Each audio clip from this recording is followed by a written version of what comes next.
how do I manage cravings? Because I still get them. I have them like far fewer than I did when I wasn't supporting my body with nutrient dense food, but I still do get cravings.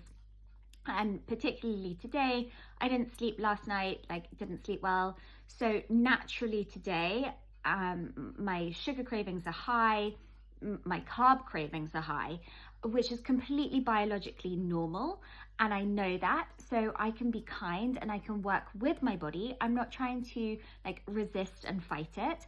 I know that that's completely natural. My body's feeling tired and depleted. It's looking for where it can get that quick energy from, and it's seeking it out in the places that it knows that it can get it, which is sugar and carbs. So no problem, that's just what my body needs today, but I'm still going to make the best choices that I can within the parameters that I'm working with. So I have had bread today, but it's been really good quality bread. It's been with avocado and eggs so that it's balanced and it's not just the carbs. I have fancied something sweet, so I've eaten 2 dates rather than eating refined sugars. So it's not about depriving yourself, restricting yourself. It's just about making the best choices that you can within what you're working with your body.